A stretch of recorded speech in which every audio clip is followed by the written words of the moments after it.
Hello, everyone. Today is Tuesday, July 9th, and I feel pretty good today. I got a great show planned for you today. It's going to be entertainment based. I'm going to fall back on my entertainment media schooling and talk about entertainment media. I'm going to answer a lot of questions about movies. I want the questions to be topic based now. We've been doing this for 8 episodes. This is 9. And I want it to be topics. I want to have topics I feel like that would help the show flow better and would help me ramble more and maybe get like a just if I could like do this like this is for me. You guys are listening to it. I'm doing it for myself. It's like an out loud journal. But anyways, if I could get like one quality bit out of an episode from me ranting about something, then that's fantastic. So I'm going to answer a bunch of questions about movies, and then there will be spoilers in the latter half of the show because I finished Stranger Things season 3 last night, and wow, just wow. That's all I can say about that. I will let you know whenever I'm about to talk about it, so you can pause it, turn it off, watch Stranger Things season 3 finale, and get back to me on it and finish the episode and see if you share my thoughts. Okay, I will see you in a second, and we're going to get into it with the questions. And we're back. Remember to follow me on Twitter at fmiller17, and more importantly, follow me on Instagram at francosworld_. I need to post more because the algorithm, I need to be active, and I'm not active, and I can't grow the show, so it's on me. But I'd also like for you to tell your friends to go subscribe to the show or listen to it or whatever on Spotify, Apple Podcast, Google Podcast, Google Play, whatever. And the videos are on YouTube also, if you're a YouTube guy. I don't have it's just audio. Like I don't have like a camera on me yet. I feel like if I did, that would help my following. Okay, first question comes from SB, and it is: you have to make an Oscar-winning film about the end of the world with only B and C list actors and actresses. Who are the top 4 actors and actresses, and what role do they play? Okay. I have to make a movie about the end of the world, and I get to pick 4 B-list, C-list people. This is my wheelhouse. I love the B-list and C-list people. There's so much hidden talent within those lists, and people only look at the superstars. They don't realize the other people. So with that being said, the first guy, I'm going to give up 2 guys, 2 ladies, 2 girls, 2 women. I'm going to one of each. First guy, Adam Driver. Wow. You're going there, Franklin? Yeah, we're going. We're going there. Adam Driver. That's a guy that can be convincing, and he's played a multitude of roles. I've seen him in funny roles, like This Is Where I Leave You. I've seen him in serious roles, like, well, I guess you could say the Star Wars is serious. Like, it's an action-based thing, too, and he can pass off as a villain in that. We've also seen his comical chops on SNL whenever he's hosted. Those have been pretty good episodes. Or pretty good episode. Maybe was it more than one? I don't know. Either way, I think that would be a great pick right there. Great number 1 choice is Adam Driver. He would be the lead. He'd be the main guy, the main woman, the main actress that I would pick. Let's see here. Okay, well, never mind. I just realized I'm basically picking the Star Wars cast. Scratch Adam Driver out. Scratch him out. Replace him with Michael Shannon. Because, no, not Michael Shannon. No. Scratch that. Walton Goggins. Boom. And now I'm just naming actors. Walton Goggins. I love Walton Goggins. I think he's vastly underrated. Here's at Walton Goggins' range. Walton Goggins. First time I ever saw him, he was in a crappy sports movie, Major League 3. He was a cocky baseball player. Very convincing.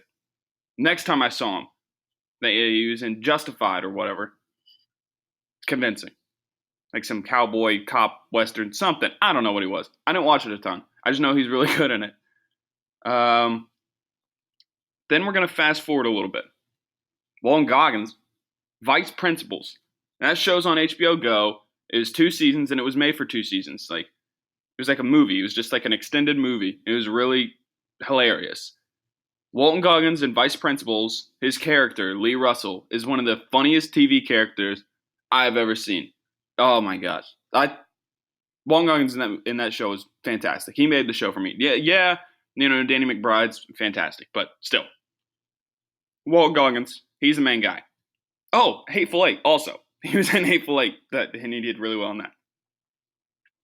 Okay, so my main lead actress is Daisy Ridley. This is why I didn't pick Adam Driver, because then it's like, oh, you're just picking the Star Wars cast. Never mind. Daisy Ridley. That's the lead actress. Okay? She's fantastic in the Star Wars movies. There was a movie about a train. I forgot the name of this. She was really good. But yeah, we're going to go with Daisy Ridley on that. Then we're going to move to the guys again and go Jason Momoa. Who's not going to want to watch that guy try to save the world? That's your muscle. Jason Momoa is your muscle. You're going to want that guy. Okay? Jason Momoa is the muscle. And then Isla Fisher. That's the other actress. She can be feisty. She's going to be like one of those, like, probably have her play like the smart person in the crew. But then, she might do a little something like feisty at the end. Like she might like kick somebody like in the face with a stiletto on, and everyone's just like, "Ooh, yeah, she had it the whole time." All right, yeah, so that's the crew: Walton Goggins, Daisy Ridley, Jason Momoa, Isla Fisher. Moving on. Next question. NS says, "Grown Ups on it." We love the Grown Ups movies, NS and I. I think, I don't know, I just like seeing those guys jack around together. Like, those guys are funny. That's actually why I used that picture of Chris Rock and David Spade and Kevin James and Sandman as, I don't know, my picture, my background for my Instagram story this week at F Miller. Nope, that's not my name anymore. At Franco's World _ Okay. I am. What would be your favorite movie released pre-1970? Okay, sorry, I couldn't read that very well. I'm going to go with the, I love the old movies, and there's so many movies that I could, like, say, but I'm just going to go with the one that's, like, most recent in my mind as my favorite for, like, right now. It's my flavor of the month. That's going to be the original Ocean's 11 with Frank Sinatra, Sammy Davis Jr., Dean Martin, Joey Bishop, those guys. That movie's fantastic. I don't know. It's hard for me to explain why to you it's fantastic. Like, I don't know if it's better than like the Ocean's 11 now, just because like the more stuff that they could do now with movies and stuff like that. But the way they hold the storyline, the way they tied it all together and everything in the original one, and the convincing performances that they had with the quality that they had, I don't know. Like, you had to rely more on story back then than you did cinematic marvels like you do today. And I'm not going to act like I know everything about anything, because I don't. But I'm just saying, in my mind, that's how it works for me. The storylines and stuff were better then than they are now. I might be a little bit biased. Moving on. Ooh, this is a tough question. MH, what one movie would you watch for the rest of your life, and why isn't it 13 going on 30? I don't know why it's not 13 going on 30, but I tell you what it is. I'll tell you what it is. The movie that I would watch if I had no other option. Wait, no, that's not the question. The movie that I would watch for the rest of my life, over and over and over again, would be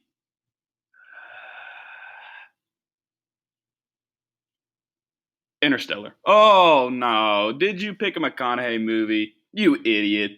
I know. I'm sorry. I had to do it. I had to show love to my guy, Mr. McConaughey. My roommate, actually, he asked a good question the other day.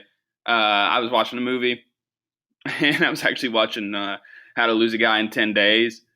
And I was walking through the house, and he's like, when was the last time you watched a movie that didn't have McConaughey in it? And I was just like, it took me a minute, and I was like, never.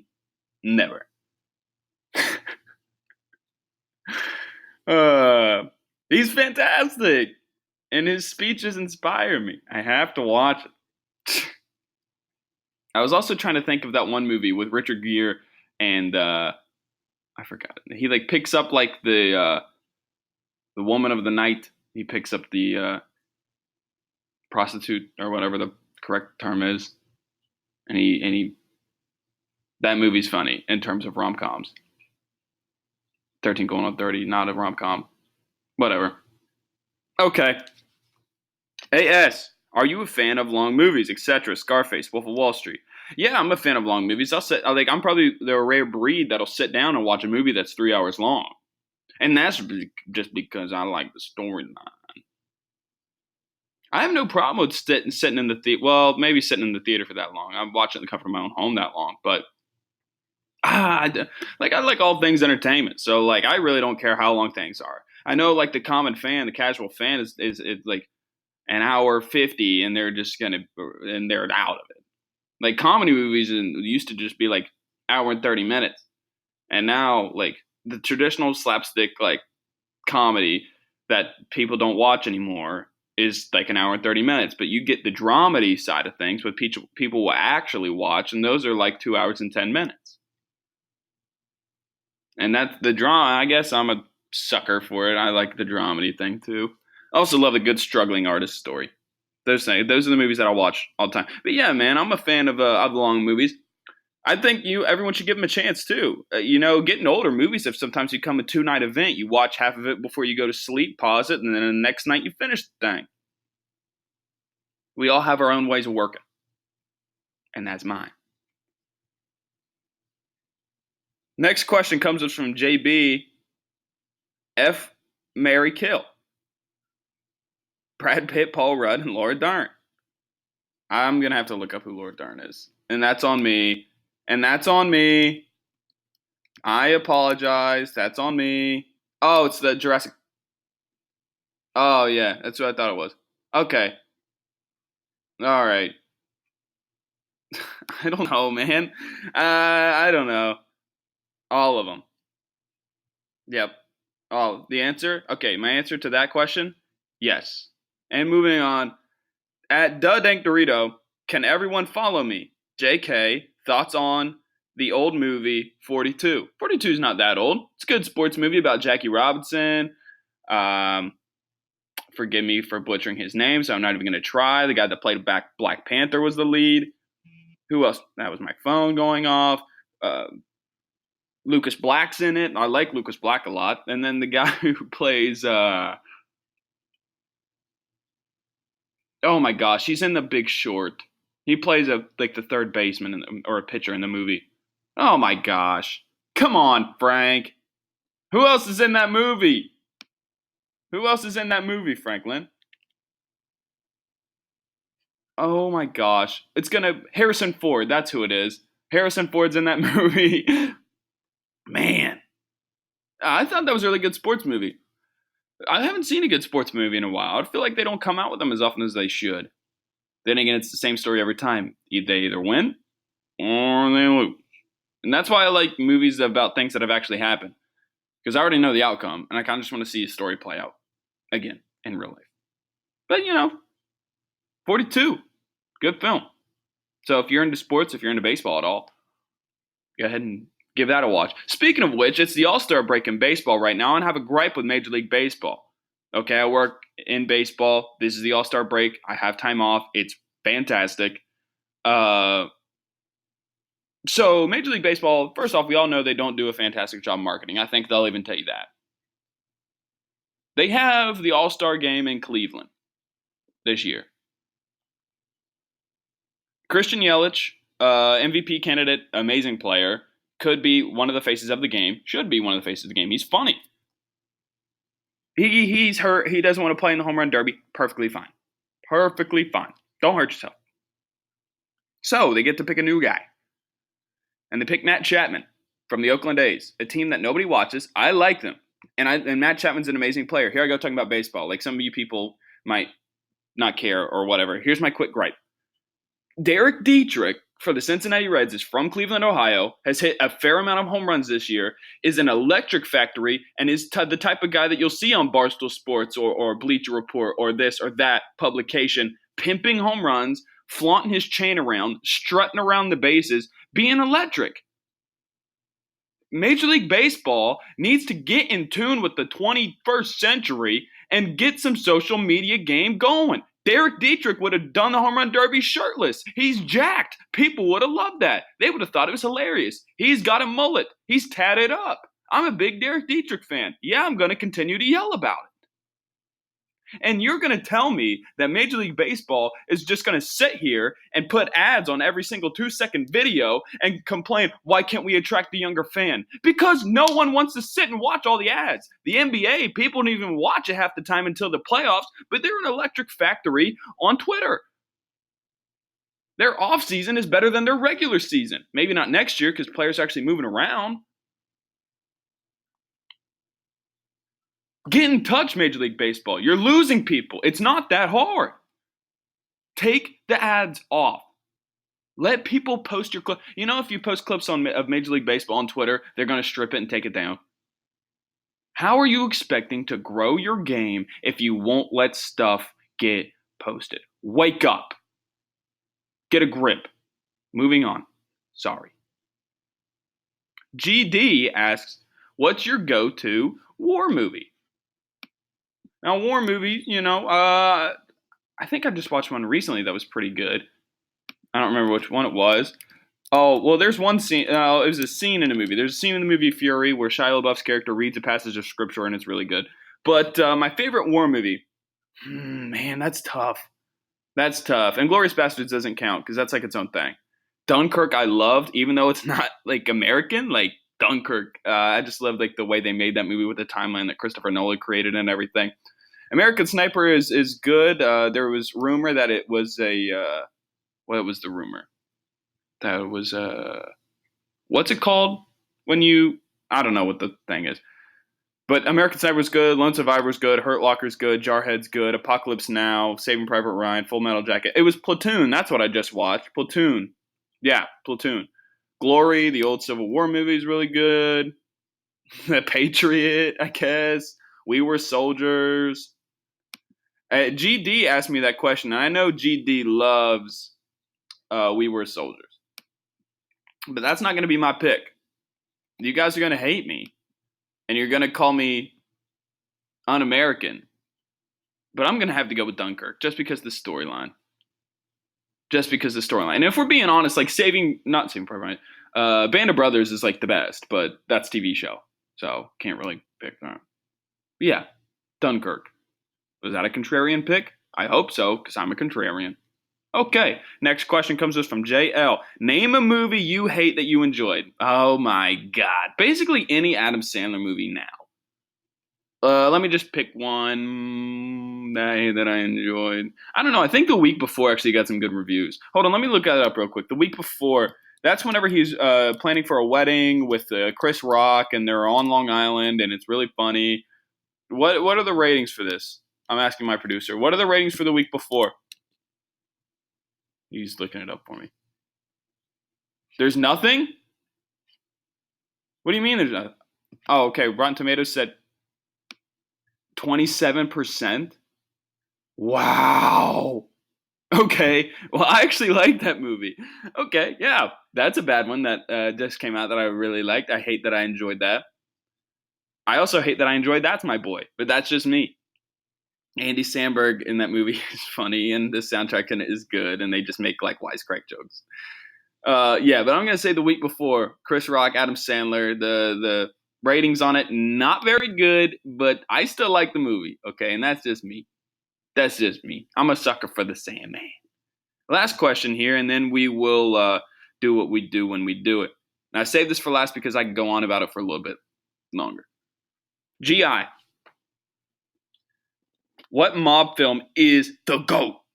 He names Goodfellas, Casino, Bronx Tale, Departed, Godfather, Scarface, etc. I love mob movies. My Italian friends at work and I will just swap lines from the mob movies because we love them that much. Shout out to my guy Casino Dave in the office. Good friend of mine. Respect. Now, Goodfellas is the classic. You know, if I'm not Italian, so like all the Italians are probably going to say Godfather, and that's fine. I'm not gonna say that because I can't. The whole family thing. It's a great story. Don't get me wrong. I love the movie, but I'm gonna go with the man. I love Casino, but I think Goodfellas is a little bit better than Casino. It's the same movie made by the same people, same actors in it. It's basically the same thing. Departed is good. Departed is good, but that's not up there for me. That's not up there for me. Really, it comes down to Goodfellas and A Bronx Tale. I could swap lines from that movie right now. I don't have anyone to run them off of. It's kind of just me screaming into a microphone. But it's such a tough. And I was just in the office the other day talking about A Bronx Tale. I was like, the working man is a sucker. Sonny was right, Dad. I love that movie. And then you got the mush who is like, get in there, Kryptonite. Hang in there, Kryptonite. He's at the horse track. I love that scene. He's like, yeah, the Yankees are in last place and I couldn't care less. Because he's making money doing crime. And he's not a kid no more and he doesn't care about the Yankees. Goodfellas. Okay, let me tell you this line from Goodfellas that's low-key hilarious. So whenever the main character, Henry, picks up Karen for the first time at her house, he gets in there. He goes in there and she's like, oh no, you're going to have to cover up your cross. My mom thinks you're Jewish. And he's like, okay. And then the mom opens the door. So she tells me you're half Jewish. And he goes, oh, only the good half. He does this stupid little laugh. He's like, only the good half. Karen, why would you throw that cocaine down the toilet, Karen? They were going to find it. No, they weren't, Karen. The name Karen. Karen? Goodfellas, man. I love Goodfellas and I love A Bronx Tale. My mom actually likes A Bronx Tale. We watched that one time. She actually liked it. She hates those movies. You know what? I am going to go. I am going to go with... I got to go Goodfellas. Okay, Bronx Tale is 1A, though. So Goodfellas is 1, Bronx Tale is 1A. Watch those movies, get back to me, tell me what you think, and we'll swap lines about them, because those are hilarious. The scene in Goodfellas, whenever, I think it's Billy Bats. It's not Frankie Four Eyes. That's me. Billy Bats, he comes back from prison, he's like, hey, get your shine box. And Joe Pesci has that little man syndrome, and he's just like, hey, you've been gone for a long time. I don't think you know. I don't shine shoes no more. I love that scene. Also, the scene whenever what do they do? Okay, so the scene whenever they walk into the Copacabana and Henry is with Karen and he's just handing everyone 20s, and then you have a comedian, like they get him a special table, and like he's sitting there watching the comedian or singer or whatever, and the singer buys him a bottle of wine and like salutes to him mid song. Oh my God, I want that. Someone salute me as I walk into a building. I want to walk into a building in the back entrance when people are trying to get into a club, and I get in and I hand everybody $20 bills, and me and the missus are having a fantastic time because I know people and people know that I know people. Okay. Oh, also, I don't really like Scarface that much. And if you look at me and you know I am 1980s Miami, straight up and down like 6 o'clock. From the wardrobe to the hair to the music. 1980s Miami, that's me. I'm afraid to go to Miami because I'm afraid I'd never make it back. But that's just neither here nor there. Okay, so the one scene in Goodfellas also other that I like also is they're in some tiki restaurant or whatever, and the camera's going around, it's a single shot, and it's just following people around, and everybody's introducing themselves like to the camera and be like, that's Billy No Nose, that's Timmy Two Times, and then like they just all have their own thing. Like they walk by, so like whenever I see my guys in the office, the Italian guys, we always say that stuff to each other. We'd be like, what's up, guy? Or like, I'm going to go get this guy named Tommy Two Times or whatever, says the same thing twice. And he was like, I'm going to go get the papers. He repeats everything he says. And then there's one, he's like, that guy, I want to see him. You just got to watch the movie, okay? Watch the movie, get back to me, and we'll talk about it later. All right, remember to follow me on Instagram at Franco'sWorld_ and follow me on Twitter at FMiller17. Tell your friends to subscribe to the show on Apple Podcasts, rate it 5 stars, all that stuff. Comment on it, say I'm funny so it can help grow the show. Tell your boss, tell your postal workers, tell your mom, tell your sister. Tell your stepdad. Tell anyone you know. Tell your brother. All right, I'll see you in a second. We're going to talk about Stranger Things. So this is the time that you're going to have to close it up because I'm going to ruin it for you. We're going to talk about Stranger Things for the last 5 minutes. I'm going to spoil it for you. Okay, I'll see you in a second. We love Stranger Things in this household. In this house, we love Stranger Things. In this house, we love Steve. We love Eleven. We low-key love Billy, but we don't tell everyone we love Billy. Hopper. We love them all. Season 3 just got released. And I think I watched it all in like 3 days. I just finished it last night. I watched like the first 3 episodes one night, watched 4 episodes another day. I think it was one of my days off, and I just sat in front of the TV and just watched it. And then now that it's the All-Star break, I wanted to set aside one night and watch it.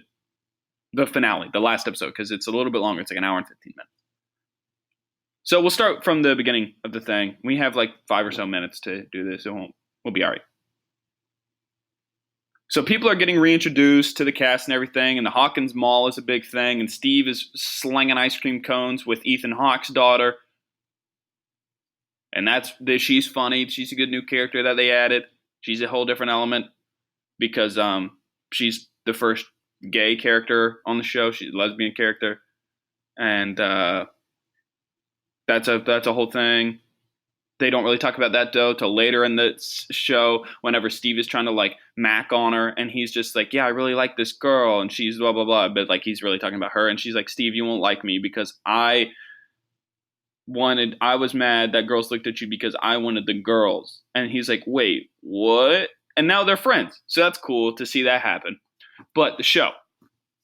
So Dustin gets back from camp. He's mad that people don't want to, like, they don't really see each other. Like, all the characters are all doing their own thing. So you have Hopper and Joyce and some Russian guy, Alexei.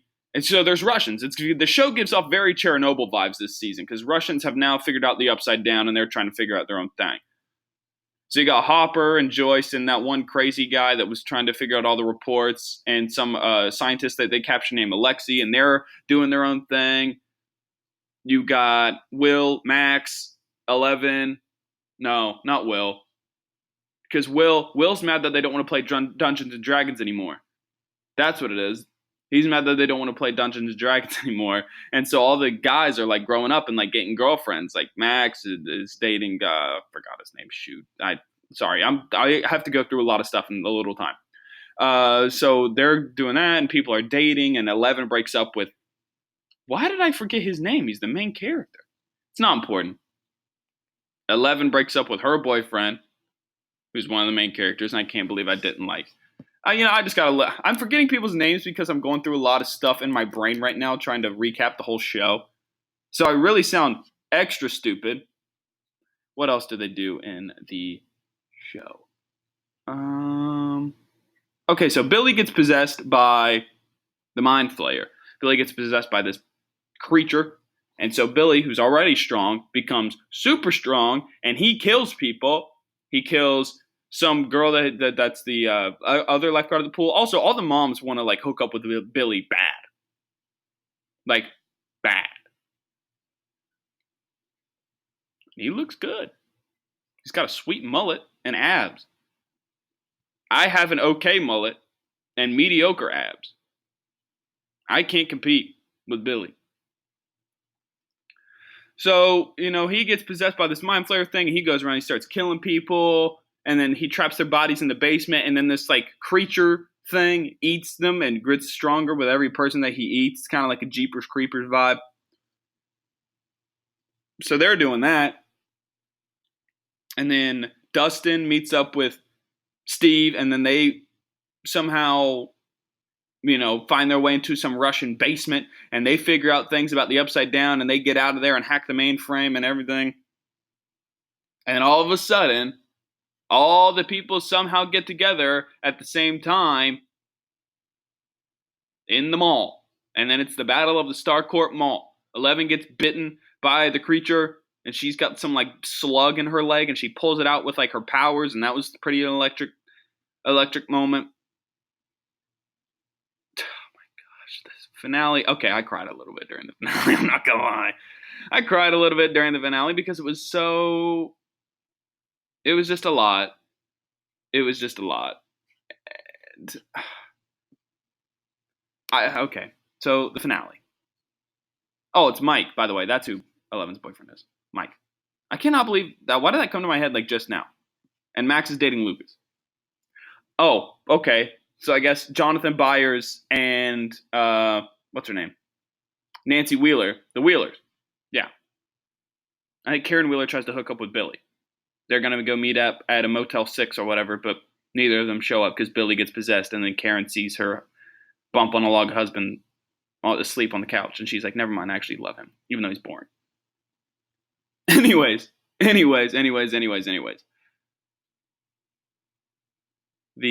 Wow, I lost where I was at. This is the worst recap of all time. Don't look to me to like give you great recaps. If you're expecting great recaps, keep it moving. So they're fighting in the mall.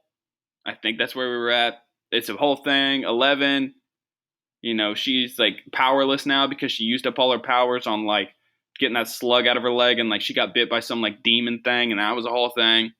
And there's a whole fight sequence and a chase sequence. And then they just start throwing fireworks at this demon, and it neutralizes it. And then finally, they realize the reason. They find Billy's old memories. 11 goes into Billy's brain and gets his memories, and then unpossesses him. And Billy, the man, Billy the kid, sacrifices himself for the safety of others. Long live Billy. I loved Billy from the jump in season 2 when everyone was like, this character's useless. And I'm like, this guy's awesome. He's going to drop top listening to Here I Am, Rock You Like a Hurricane, making all the honeys go crazy. I love Billy, and I'm happy he ended up being a good guy. But then they have to close the portal off so they can kill the demon. You got the crazy reporter guy, Joyce, and Hopper down there fighting off against the Russians.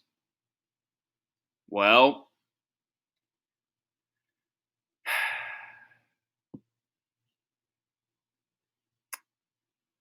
Hopper is no longer with us. And I cried. I didn't cry. I thought I was supposed to cry at that part because I was reading everybody was crying, and I was like, well, I'm not crying, so it must not be that bad. Well, then they found the note after, whenever they were moving out of the house. So Joyce moves out. She's moving out of Hawkins with Will and Jonathan, and 11's going with them. So Mike and 11 were dating, and they just were like being like little kids and like kissing and stuff like that. And Hopper didn't like it, obviously. And he was like, you have to leave the door open 3 inches. It's a rule. And he would get pissed if like they didn't. So, man, it was so sad. It was so sad. So they find the note. They find the note in Hopper's old police uniform. And 11's like, what's that? And Joyce is like, oh, it's the note that he read to you and Mike whenever he was like telling you guys to go easy on like making out and stuff like that when you guys were dating. And she's like, can I read it? And she's like, why? Did he not give you the heart-to-heart speech? And she's like, no. And so she reads it, and it's this long thing about how much Hopper loves 11 and all that stuff. And he was like, keep the door open to your heart at least 3 inches or something like that. That's how he ended it. It was like, keep that door open 3 inches. And I'm getting worked up now just thinking about it. Go watch the show. Stranger Things, talk to me about it. I could probably give you a better in-depth analysis than I can now when I'm on the spot. But man, I love Stranger Things, and there'll definitely be a season 4 because at the very end, if you watch past the credits like me, you find that there's another demon in Russia. So there'll definitely be another season. Remember to follow me on Instagram at Francosworld_ and follow me on Twitter at F917. In the meantime, you keep taking care of yourself and keep all those questions coming because I read them every day, or I read all of them. Either way, I'd like to give a special shout out to who would I want to give a special shout out to? My buddy DW, who performed surgery on a man for the first time, and he lived. Yeah. So shout out to him. Okay, I hope everyone has a great day, and I will see you when I see you. Goodbye.